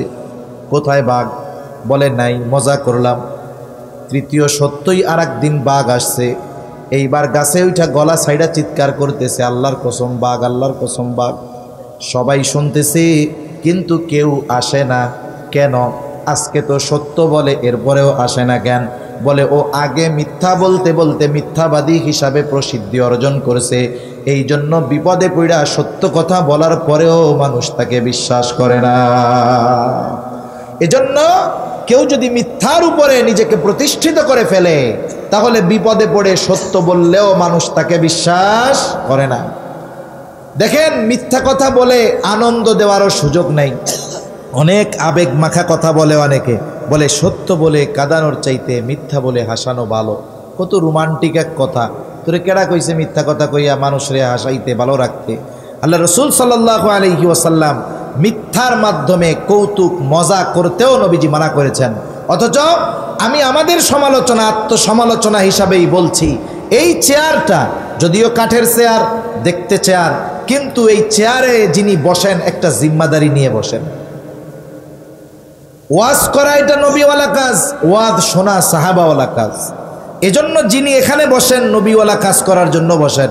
এখন উনি যদি এই ওয়াজের মধ্যে মানুষকে আনন্দ দেওয়ার জন্য, হাসানোর জন্য মিথ্যা কথা বলেন, মানুষ আনন্দ পাইল মিথ্যার মাধ্যমে, এর দ্বারা এটা নয় যে আনন্দ দেওয়ার ক্ষেত্রে মিথ্যা কথা বললে কোনো অসুবিধা নাই, এমনটা নয়। যারা মিথ্যা কথা বলে হাস্যরস কৌতুক করে ওরাও মিথ্যাবাদী, কোনো সন্দেহ নাই। এজন্য মিথ্যা কথা বলে আনন্দ দেওয়া যাবে না। হাস্যরস কৌতুক সত্যের মাধ্যমে করতে হবে। নবীজি করছেন। নবীজির কাছে এক লোক আসছে, সে বহু দূরে যাবে, এসে বলতেছে ইয়া রাসূলুল্লাহ, আমি তো অনেক দূরে যাব, আমার বাহন নাই, আমার একটা সওয়ারি দেন। নবীজি বলতেছে তোমার আমি একটা উটনির বাচ্চা দিব। কি দিব? উটনির বাচ্চা। এখন বলতেছে ইয়া রাসূলুল্লাহ, এইটাতে আমি চইড়া কেমনে যাবো? নবীজি বলেন সকল উটনির বাচ্চাই হয়, ঠিক কিনা বলেন? এখন হয়তো এটা বড় হয়ে গেছে, কিন্তু এটা যে কোনো একটা উটনির বাচ্চা। এই যে নবীজি সত্য কথা বলার দ্বারা মজাক করেছেন, কিন্তু মিথ্যা কথা বলে মজা করার কোনো সুযোগ নাই। অনেক ক্ষেত্রে আমরা আমাদের বাচ্চাদের সাথে, ছোটদের সাথে মিথ্যা কথা বলি। ছোটদের সাথেও মিথ্যা কথা বলা যাবে না। অনেক সময় ছোট বাচ্চা গ্লাস ভেঙে ফেলছে, কাপ ভেঙে ফেলছে, মা বিয়ার সময় ওই উপহার পাইছিল, বড় স্মৃতিময় এক জিনিস, এখন ছেলে গ্লাস ভেঙে ফেলছে, 3-4 বছর বয়স। মার অবস্থা দেখে বুঝতে পারছে আজকে আমার অবস্থা খারাপ, লাঠি নিয়ে দৌড় দিছে, ও এক দৌড়ে বাড়ির বাইরে চলে গেছে। মা এবার কয় যাবি কই? বিকালবেলা সন্ধ্যায় আসবি না? তখন পিটাইয়া সাইজ করে দিব, এখন কাছে আয়, কিছু কমো না। ও মনে করছে মা তো বলছে কিছু বলবে না, এই আশায় মার কাছে যখন গেছে সুন্দর মতো ধইরা, এই কাম আসেনি নাই কন? প্রত্যেক ফ্যামিলিতে কম বেশি এটা আছে। এখন আপনি 1 দিন 2 দিন এরকম করলেন, একদিন ওই বাচ্চাকে আপনি ডাকবেন, যেদিকে আয়, কিছু বলবো না। ও তখন বলবে না তুমি মিথ্যা কথা কও, তুমি কাছে গেলে মারবা। এর দ্বারা কি হইল? আপনার প্রতি যেই আস্থা তার ছিল, মিথ্যা কথা বলার কারণে সেই আস্থা ভেঙে গেল। শিশুকালের শিক্ষা পাথরে খোদাই করার মতো, ছোটবেলা সে যা শিখে, সে যা বিশ্বাস করে, এর প্রভাব মৃত্যু পর্যন্ত তার মধ্যে থাকে। ও বড় হইলেও মাঝে মধ্যে চিন্তা করবে, মায় মনে হয় মিথ্যা কথা কইতেছে আমার লগে। এজন্য বাচ্চাদের সাথে মিথ্যা কথা বলা যাবে না, মিথ্যা আশ্বাস দেওয়া যাবে না। নবীজির কাছে একজন মহিলা আসছে, সাথে ছোট একটা বাচ্চা। বাচ্চাটা মহিলার কাছ থেকে গিয়ে দূরে আর এক জায়গায় খেলা করতেছে। বাচ্চারা যখন অনেকগুলো বাচ্চা একসাথে পায়, তখন মা বাবা ডাক দিলে শুনে না। মহিলা বারবার ডাকে, এদিকে আসো, আসে না। এবার হাতের মুঠটা পাকায় বলে কাছে আসো, মজা দিন। মজার লোভে বাচ্চাটা কাছে আসছে। মহিলা হাতের মুঠ খুলে তার হাতে একটা খেজুরের টুকরা দিয়ে দিল। রহমাতুল্লিল আলামিন নবীজি খেয়াল করতেছিলেন মহিলা কি করে। এইবার নবীজি তাকে বললেন, মহিলা শুনে নাও, তুমি যদি এই বাচ্চার হাতে কিছু না দিতা, অবশ্যই তুমি মিথ্যাবাদী বলে গণ্য হতা। এজন্য নিজেরা মিথ্যা বলবো না, আমরা আমাদের বাচ্চাদের মিথ্যা শেখাবো না, বাচ্চাদের সাথেও মিথ্যা কথা বলবো না। তাহলে 4 গুণের 2 গুণ। 1 নাম্বার আমানতদার হব, 2 নাম্বার সত্যবাদিতার গুণ অর্জন করব, 3 নাম্বার ওয়া হুসনু খলিকাতিন, উত্তম চরিত্রের অধিকারী হব। কারণ উত্তম চরিত্রের অনেক দাম। আমি আপনি যদি আপনার চরিত্রকে সৌন্দর্যমণ্ডিত করতে চাই, উত্তম চরিত্র যদি গ্রহণ করতে চাই, তাহলে রাসূল আকরাম সাল্লাল্লাহু আলাইহি ওয়াসাল্লামের অনুসরণ ব্যতি রেখে সম্ভব নয়। আমি যদি আপনার সামনে নবীজির গোটা সিরাতকে সামনে রেখে নিজের জীবন সাজাই, এমন এক জীবনী নবীজির যেখানে জীবনের সব দিক পাওয়া যায়। কেউ যদি চায় আমি ভালো স্বামী হব, নবীর অনুসরণের মাধ্যমে ভালো স্বামী হওয়া যাবে কি যাবে না? কেউ যদি চায় আমি ভালো শাসক হব, নবীর অনুসরণের মাধ্যমে ভালো শাসক হওয়া যাবে কি যাবে না? কেউ যদি চায় আমি ভালো বাবা হব, কেউ যদি চায় আমি ভালো শ্বশুর হব, কেউ যদি চায় আমি ভালো সঙ্গী হব, তাহলে নবীজির অনুসরণের মাধ্যমে হওয়া যাবে কি যাবে না? এখন নবীর অনুসরণ করে যদি আমরা উত্তম চরিত্রওয়ালা হই, লাভটা কি? আবু হুরায়রা রাদিয়াল্লাহু তাআলা আনহু থেকে বর্ণিত, নবীজিকে জিজ্ঞাসা করা হলো, ইয়া রাসূলুল্লাহ, মিজানের মধ্যে সবচাইতে ওজন হবে কোন আমল? আমল গণনা করা হবে না, কত বড় সেটা দেখা হবে না, আমল ওজন দেওয়া হবে। নবীজি এই প্রশ্নের জবাবে নামাজের কথা বলেন নাই, রোজার কথা বলেন নাই, হজের কথা বলেন নাই, যাকাতের কথা বলেন নাই, দান সাদকার কথা নবীজি বলেন নাই। নবীজি বললেন মিজানের মধ্যে সবচাইতে ওজন হবে উত্তম আমল। মিজানের মধ্যে সবচাইতে ওজন হবে যেই উত্তম আমল, সেটা হলো উত্তম আখলাক, সৎ চরিত্র। দেখেন অজু করা লাগে না, শীতের দিন ঠান্ডা পানি ব্যবহার করে অজু করা লাগে না, কিন্তু এই উত্তম চরিত্রের অধিকারী যদি আমরা হতে পারি, এই বিষয়টা মিজানের মধ্যে সবচাইতে ওজন হয়ে যাবে। 4 নম্বর নবীজি বলেন ওয়াইফাতুন ফি তুমা, খাবারটা হালাল খাবার হতে হবে। খাবার কি হতে হবে? হালাল।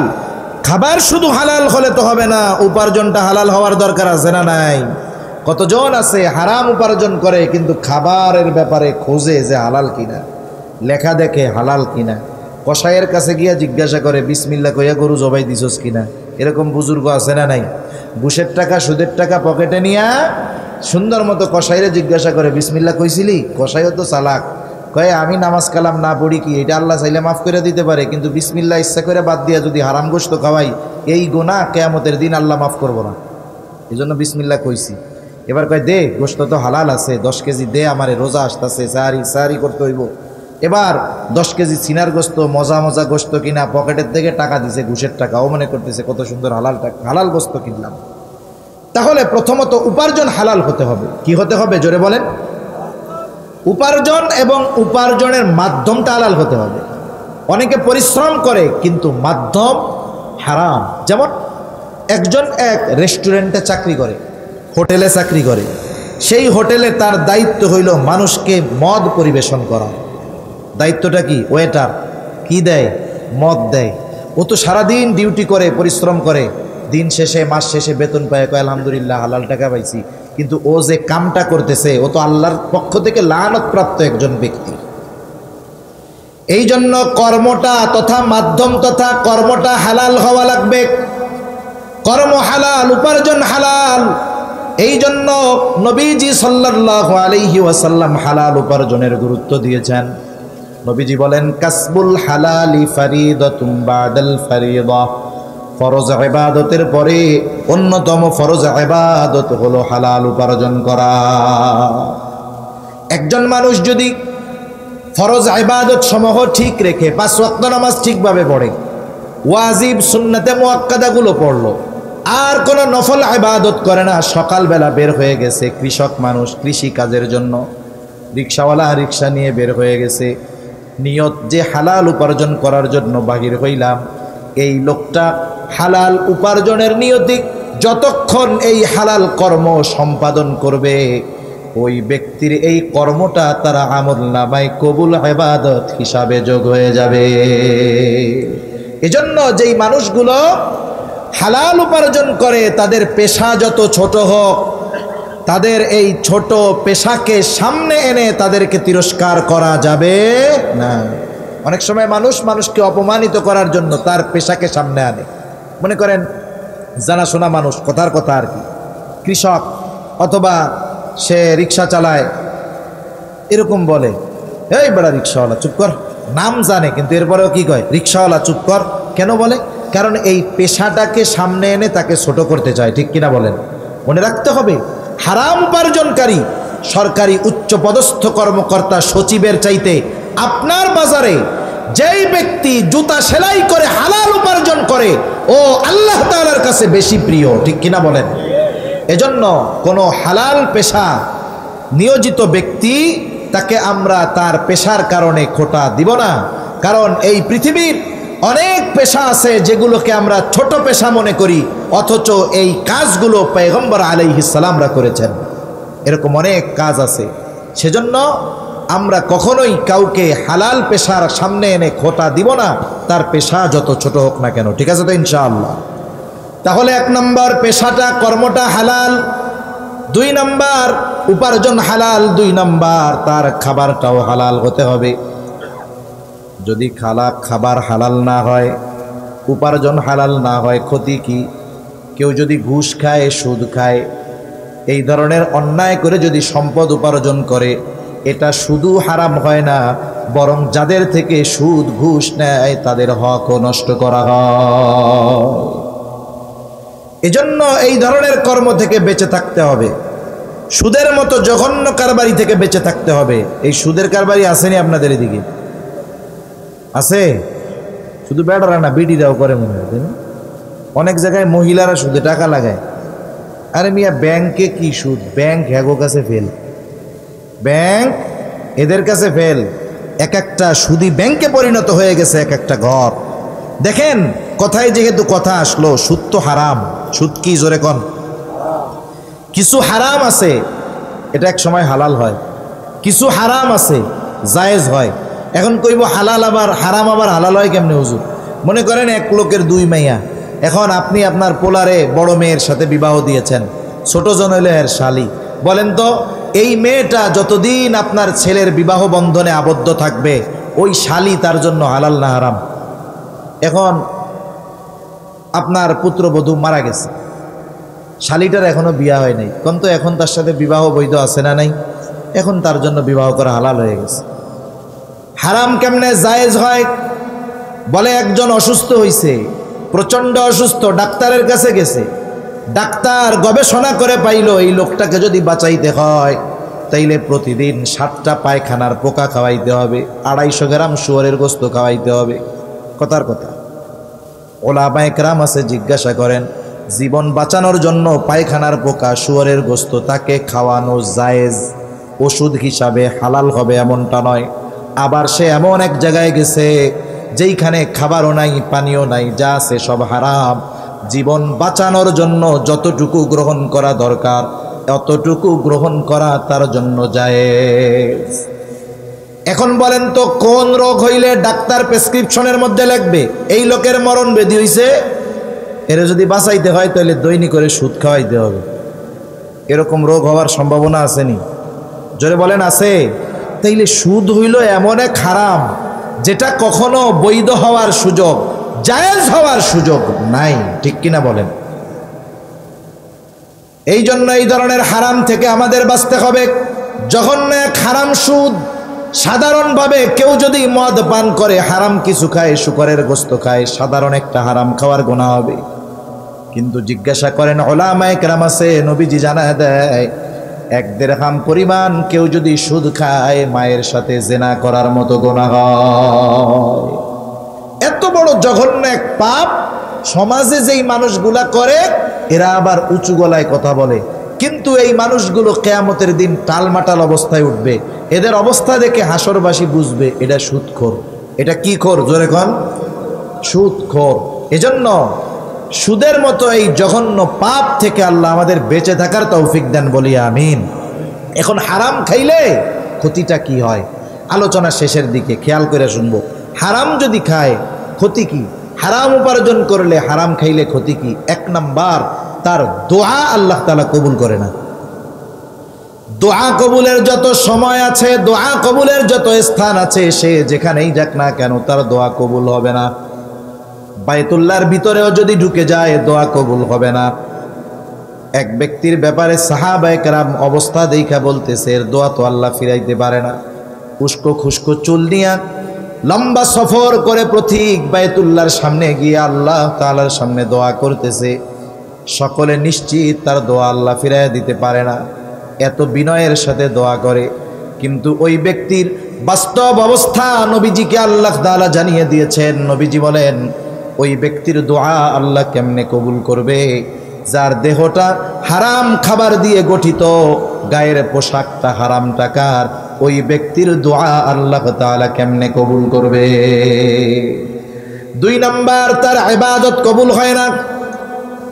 আল্লাহ তাআলা কোরআনুল কারীমের মধ্যে বলেন ইয়া আইয়ুহার রুসুলু কুলু মিনাত তাইয়্যিবাতি ওয়া'মালু সলিহা। সব রাসূলগণের প্রতি এক নির্দেশ, হে রাসূলগণ কুলু মিনাত তাইয়্যিবাত, আপনারা পবিত্র খান। এরপরে আল্লাহ তাআলা বলেন ওয়া'মালু সলিহা, আর আমলে সলেহ করেন। বিজ্ঞ মুফাসসিরিনে কেরাম বলেন এখানে মূলত আল্লাহ তাআলা এই খবর জানায়া দিলেন খাবার যদি পবিত্র না হয় তথা উপার্জন যদি হালাল না হয়, সাথে সাথে খাবার যদি হালাল না হয় সেটা তো অপবিত্র। এখন যদি কেউ ওই হারাম খাবার হারাম উপার্জন দিয়ে খাবার খায় আর এরপরে যদি আমল করে, হয়তো নামাজ পড়বে, মানুষে নামাজি বলবে, হজ করছে পাবলিকে হাজি বলবে, কিন্তু আল্লাহর কসম তার কোনো ইবাদত আল্লাহর কাছে কবুল হবে না। এরপরে বড় ক্ষতি কি? নবীজি বলেন লা ইয়াদখুলুল জান্নাতা জাসাদুন গুদিয়া বিল হারাম। নবীজি বলেন হারাম বক্ষণকারীর শরীর জান্নাতে প্রবেশ করবে না। তাহলে দেখেন দোয়া কবুল হবে না। ইবাদত কবুল হবে না, জান্নাতে প্রবেশ করতে পারবে না। এই জন্য আমাদের উপার্জনটাও হালাল হতে হবে, খাবারটাও হালাল হতে হবে। নবীজি এই 4 গুণের কথা বলেন। 1 নাম্বার হিফযু আমানাতিন, 2 নাম্বার সিদকু হাদিসিন, আমানতদারিতা অর্জন করতে হবে, সত্যবাদিতার গুণে গুণান্বিত হতে হবে, চরিত্রকে উত্তম চরিত্রে পরিণত করতে হবে। 4 নাম্বার উপার্জন এবং খাবারটাকে হালাল করতে হবে। ইমানদার এই 4 গুণে গুণান্বিত, দুনিয়ায় তার টাকা পয়সা নাই, নবীজি বলেন চিন্তার কোনো কারণ নাই। মা ফাতাকা মিনাদ দুনিয়া, দুনিয়ার কোনো চিন্তা তার নাই, কারণ এই 4 গুণে গুণান্বিত ব্যক্তির এই দুনিয়ার প্রয়োজন মেটানোর জিম্মাদারি নিবেন কে? তাহলে এই 4 গুণে যদি আমরা গুণান্বিত হতে পারি, আখেরাতের লাভ থাক পরে, দুনিয়ার লাভ আছে না নাই? দুনিয়ার লাভ আছে। এজন্য আমরা সকলে এই 4 গুণে গুণান্বিত হব ইনশাআল্লাহ। বলেন, জোরে বলেন ইনশাআল্লাহ। মনে থাকবে তো? কিছু শিখছেন তো? কি শিখছেন? কয় গুণে গুণান্বিত হতে হবে? 1 নাম্বার, 2 নাম্বার সত্যবাদিতা, 3 নাম্বার উত্তম চরিত্র, 4 নাম্বার হালাল উপার্জন, হালাল খাবার। যদি এই 4 গুণ আমাদের মধ্যে চলে আসে, নবীজি বলেন তোমার দুনিয়ায় এই কিছু নাই, কোনো চিন্তার কারণ নাই। মা ফাতাকা মিনাদ দুনিয়া, দুনিয়া তোমার হাত ছাড়া হবে না। উদ্দেশ্য হলো এই দুনিয়ার যা প্রয়োজন, এই প্রয়োজন মেটানোর ব্যবস্থা আল্লাহ তাআলা করে দিবে। আল্লাহ সুবহানাহু ওয়া তাআলা আমাদের সকলকে পরিপূর্ণভাবে এই 4 গুণে গুণান্বিত হওয়ার তৌফিক দান করেন। সকলে বলি আমিন। ওয়া আখিরু দাওয়ানা আনিল হামদুলিল্লাহি রাব্বিল আলামিন। এই সবগুলো কইতে হবে এখন। আলহাজ মোহাম্মদ গোলাম রসুল সাহেব আজকের মাহফিলের সম্মানিত সভাপতি। আল্লাহুম্মা বারিক আলা মুহাম্মাদিন ওয়া আলা আলি মুহাম্মাদ কামা বারাকতা আলা ইব্রাহিম ওয়া আলা আলি ইব্রাহিম ইন্নাকা হামিদুম মাজিদ। আলহামদুলিল্লাহি রাব্বিল আলামিন ওয়াল আকিবাতু লিল মুত্তাকিন والصلاة والسلام على خير خلقه محمد وعلى آله وأصحابه أجمعين. ربنا ظلمنا أنفسنا وإن لم تغفر لنا وترحمنا لنكونن من الخاسرين. ربنا آتنا في الدنيا حسنة وفي الآخرة حسنة وقنا عذاب النار. ربنا لا تزغ قلوبنا بعد إذ هديتنا وهب لنا من لدنك رحمة إنك أنت الوهاب. দয়াময় আল্লাহ, গভীর রাত পর্যন্ত দিনই আলোচনা করার পরে গুনাহমাখা হাত আমরা তুলে ধরেছি। রব্বুল আলামিন, রাত যত গভীর হয় দুনিয়ার মানুষের দরজাগুলো বন্ধ হয়ে যায়, আর রাত যত গভীর হয় আপনার রহমতের দুয়ার তত উন্মোচিত হয়। আয় আল্লাহ, আমরা গুনাহগার, আপনি গফফার। আয় আল্লাহ, আমরা গুনাহ করতে ভালোবাসি, আপনি ক্ষমা করতে ভালোবাসেন। আপনি আপনার গফুর গফফার রহিম রহমান নামের ওসিলায় যে যেখান থেকে হাত উঁচু করেছে আমাদের বিগত জীবনের সব ধরনের গুনাহগুলো মাফ করে দেন। আল্লাহ, আমাদের আত্মীয় স্বজন যে যেখানে আছে মাফ করে দেন। যারা দুনিয়া ছেড়ে চলে গেছে মাফ করে কবরগুলো জান্নাতের টুকরো বানিয়ে দেন। রব্বুল আলামিন, খাস করে আজকের এই মাহফিল আপনি কবুল আর মঞ্জুর করেন। আয় আল্লাহ, যে মাদ্রাসার উদ্যোগে মাহফিল, মাদ্রাসাখানা কবুল করেন। ওস্তাদ ছাত্র যারা আছে কবুল করেন। পরিচালনা পর্ষদে যারা আছে কবুল করেন। রব্বুল আলামিন, যারা এই মাদ্রাসার মহব্বতে অর্থ দিয়ে, চাল দিয়ে, ডাল দিয়ে, আয় আল্লাহ যে যেভাবে সহযোগিতা করেছে আল্লাহ সকলের সকল প্রকার সাহায্য সহযোগিতা আপনি কবুল আর মঞ্জুর করে নেন। রব্বুল আলামিন, মাদ্রাসার যত প্রয়োজনীয়তা আছে গায়বী খাজানা থেকে ব্যবস্থা করে দেন। এই মাদ্রাসা সহ তামাম দুনিয়ার সব দিনী প্রতিষ্ঠানগুলো সকল ষড়যন্ত্র চক্রান্ত থেকে হেফাজত করেন। রব্বুল আলামিন, এলাকার প্রত্যেকটা মানুষের অন্তরে মাদ্রাসার মোহাব্বত আপনি ঢুকায়া দেন। রব্বুল আলামিন, খাস করে যারা অসুস্থ আছে সুস্থতা দান করেন আল্লাহ। আল্লাহ, তামাম দুনিয়ার মুসলমানদের জানমাল হেফাজত করেন। আয় আল্লাহ, ফিলিস্তিনের মাজলুম মুসলমানদের হেফাজত করেন। জালেমগুলোকে আপনি হেদায়েত দেন। হেদায়েত যদি না থাকে আল্লাহ, তাদের ব্যাপারে আপনি আসমানি ফয়সালা নেন। তামাম দুনিয়ার মুসলমানদের এক হওয়ার তৌফিক আল্লাহ আপনি দিয়ে দেন রব্বুল আলামিন। আমরা যারা হাত উঁচু করেছি, হয়তো আমাদের মধ্যে অনেকের মা নাই, অনেকের বাবা নাই। আয় আল্লাহ, মা বাবা কত বড় নেয়ামত, যার নাই সে বুঝে মা বাবা কত বড় নেয়ামত। আয় আল্লাহ, দুনিয়ার অপর প্রান্তে আমেরিকার খবর মুহূর্তের ভিতরে পাওয়া যায়, দেখা যায়। 3 হাত মাটির নিচে মোহাব্বতের মা বাবার কবরের খবর জানা যায় না, দেখা যায় না। আয় আল্লাহ, গুনার কারণে যদি কারো মা বাবার কবরে আযাব হয়, আমাদের মধ্যে যাকে পছন্দ, যারা আমল পছন্দ, তার আমলের ওসিলায় ওই মা বাবার কবরের আযাব আল্লাহ আপনি মাফ করে দেন। কবরগুলো জান্নাতের টুকরো বানিয়ে দেন। কিয়ামতের দিন হিসাব সহজ করে জান্নাতের ব্যবস্থা আপনি করে দিয়েন। যাদের মা বাবা বেঁচে আছে, সুস্থ দীর্ঘ নেক হায়াত আল্লাহ আপনি দান করেন রব্বুল আলামিন। আমাদের স্ত্রী সন্তান আমাদের জন্য চক্ষু শীতলকারী হিসাবে কবুল করে নেন। আয় আল্লাহ, যাদের সন্তান অবাধ্য আছে, সন্তানগুলোকে আপনি বাধ্য করে দেন। বিবাহযোগ্য কন্যা যাদের আছে, উত্তম দিনদার পাত্রের ব্যবস্থা করে দেন রব্বুল আলামিন। আসমানি জমিনি সকল প্রকার বালা মুসিবত থেকে আপনি হেফাজত করেন। আয় আল্লাহ, অভাবীর অভাব দূর করে দেন, ঋণগ্রস্তের ঋণ পরিশোধ করার তৌফিক আল্লাহ আপনি দেন। আল্লাহ, আমাদেরকে বরকতময় প্রশস্ত রিজিক দান করেন। আল্লাহ, যারা বেকার আছে হালাল কর্মসংস্থানের ব্যবস্থা করে দেন। আয় আল্লাহ, ব্যবসায়ীর ব্যবসার ভিতরে বরকত দেন। আয় আল্লাহ, কৃষিজীবীর কৃষি কাজের মধ্যে বরকত দিয়ে দেন। আয় আল্লাহ, অনেকে ধান মাদ্রাসায় দেওয়ার নিয়ত করেছে আল্লাহ। আয় আল্লাহ, তাদের জমিনের ফসলগুলো আপনি আসমানি জমিনি সব বালা মুসিবত থেকে হেফাজত করেন আল্লাহ রব্বুল আলামিন। আমাদের দেশের উপরে খাস রহমত নাজিল করেন। আসমানি জমিনি সকল বালা মুসিবত থেকে আল্লাহ আপনি হেফাজত করেন। আয় আল্লাহ, আমাদেরকে একজন ন্যায়পরায়ণ শাসক দান করেন আল্লাহ। আয় আল্লাহ, আমাদেরকে আপনি হক মুত্তাকি পরহেজগার হওয়ার তৌফিক দিয়ে দেন। বেনামাজিদের নামাজি বানায় দেন। সুন্নাতবিহীন মানুষগুলোকে সুন্নাতওয়ালা বানায় দেন। মা বোনদের পর্দানিশীন বানায় দেন। 5 ওয়াক্ত নামাজ যথাযথভাবে আদায় করার তৌফিক আল্লাহ আপনি দিয়ে দেন রব্বুল আলামিন। গুনাহমুক্ত জিন্দেগি গঠন করার তৌফিক দান করেন। আয় আল্লাহ, আমাদেরকে প্রকৃত পরিপূর্ণ আমানতদার হওয়ার তৌফিক দেন। সত্যবাদিতার গুণে গুণান্বিত হওয়ার তৌফিক দেন। আয় আল্লাহ, উত্তম চরিত্রের অধিকারী হওয়ার তৌফিক দিয়ে দেন আল্লাহ।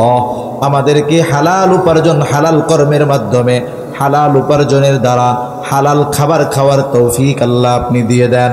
হারাম থেকে বেঁচে থাকার তৌফিক দেন। সকল প্রকার পাপাচার অনাচার থেকে বেঁচে থাকার তৌফিক ও হিম্মত দেন। খাস করে তরুণ যুবক যারা আছে আল্লাহ, এদের সকলকে আপনি দ্বীনের জন্য কবুল আর মঞ্জুর করে নেন রব্বুল আলামিন। আপনি আমাদেরকে শাহাদাতের মৃত্যু দান কইরেন আল্লাহ। আয় আল্লাহ, শাহাদাতের মৃত্যু দান কইরেন। ঘরে ফালায়া হঠাৎ মৃত্যু আপনি আমাদের দিয়েন না রব্বুল আলামিন। খাস করে আমাদের সকলকে বারবার মক্কা মদিনা জিয়ারতের তৌফিক দেন। আয় আল্লাহ, সকলকে জীবনে একবার হলেও আপনার ঘরে লাগাওয়া হজরে আসওয়াদে চুম্বন করার সুযোগ আপনি দিয়েন। আপনার হাবিবের রওজার পাশে দাঁড়ায়া বারবার সালাম দেওয়ার তৌফিক আল্লাহ আপনি দিয়েন রব্বুল আলামিন। কার মনে কি চাওয়া জানি না, সকলের মনের নেক চাওয়া নেক আশাগুলো কবুল করেন। আশেপাশে যত কবরস্থান আছে আল্লাহ, আল্লাহ যারা শায়িত আছে সকল মুমিনগুলোর কবরগুলোকে আপনি জান্নাতের বাগান বানায় দেন রব্বুল আলামিন। আমাদেরকেও একদিন ওই কবরস্থানের বাসিন্দা হওয়া লাগবে আল্লাহ। ডাক কখন চলে আসে জানা যায় না, বলা যায় না। মালাকুল মউত যথা সময়ে হাজির হয়ে যাবে আল্লাহ। মালাকুল মউত যখন চলে আসবে, আপনি আপনার প্রত্যেকটা গোলামের জবানে তাওহীদের কালিমা নসিব করে দিয়েন রব্বুল আলামিন। অনেকে অনেক উদ্দেশ্যে দোয়া চেয়েছে, সকলের মনের নেক চাওয়া নেক উদ্দেশ্যগুলা কবুল করে নেন। আল্লাহুম্মা ইন্না নাউযু বিকা মিনাল হাম্মি ওয়াল হাযান ওয়াল আজজি ওয়াল কাসাল ওয়াল জুবনি ওয়াল বুখল ওয়া দালা'id দাইন ওয়া গলাবাতির রিজাল। রব্বি ইজআলনি মুকিমাস সালাতি ওয়া মিন যুররিয়্যতি রব্বানা ওয়া তাকাব্বাল দুআ। রব্বানা ইগফির লি ওয়া লিওয়ালিদাইয়া ওয়া লিল মুমিনিনা ইয়াওমা ইয়াকুমুল হিসাব। ربنا هب لنا من أزواجنا وذرياتنا قرة أعين وجعلنا للمتقين إماما رب ارحمهما كما ربياني صغيرا رب ارحمهما كما ربياني صغيرا اللهم وفقنا لما تحبه وترضى من القول والعمل والفعل والنية والهدي إنك على كل شيء قدير وصلى الله تعالى على خير خلقه محمد وعلى آله وأصحابه أجمعين آمين برحمتك يا أرحم الراحمين آمين سبحانك اللهم وبحمدك أشهد أن لا إله